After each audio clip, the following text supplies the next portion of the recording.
Kenapa anemia pada ibu hamil itu harus dicegah ya? Karena memang anemia pada saat kehamilan itu dampaknya itu bukan hanya dialami oleh ibunya saja, tetapi juga janin yang dikandungnya ya. Jadi ibu yang mengalami anemia pada saat kehamilan, yaitu HB kurang dari 11, itu dia rentan untuk mengalami nanti misalnya prematuritas. Jadi bayi lahir lebih awal begitu ya, prematuritas. Kemudian bayinya juga mengalami berat badan lahir rendah ya. Kemudian eh, gangguan tumbuh kembang ya. Jadi ada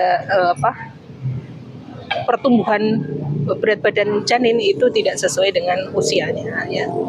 Itu mengapa kita mengupayakan agar ibu hamil itu tidak mengalami anemia. Caranya bagaimana? Yang pertama tentu dari asupan makanannya. Jadi ibu yang hamil itu asupan makanannya dia kebutuhannya lebih besar dibandingkan ibu yang tidak hamil.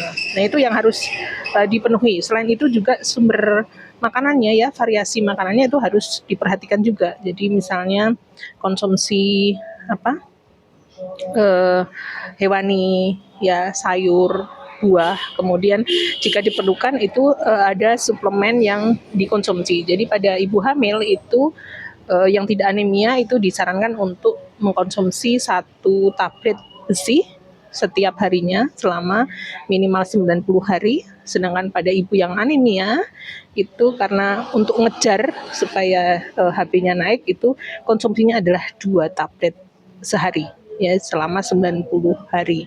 Nah, ini penting untuk dilakukan. Selain itu, kalau memang ada faktor yang menyebabkan anemia selain konsumsi tentu harus diperbaiki. Jadi kalau ada infeksi, ada sumber perdarahan yang lain juga harus tertangani lebih dahulu ya. Jadi kita tidak bisa menyembuhkan anemia kalau penyebabnya tidak kita ketahui dan tidak tertangani dengan baik.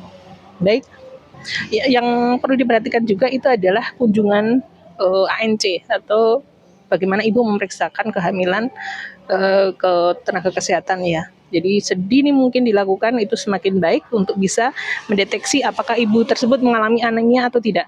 Kalau mengalami anemia, maka bisa dilakukan upaya mengatasi anemia itu lebih dini lagi sehingga kemungkinan untuk bisa teratasi juga akan semakin besar. Kemudian juga frekuensi ANC ya. Jadi kalau program pemerintah sekarang minimal 6 kali, nah lakukan juga minimal 6 kali kunjungan ke tenaga kesehatan. Jadi terus semangat, mudah-mudahan semakin sedikit ibu hamil yang mengalami anemia di Indonesia.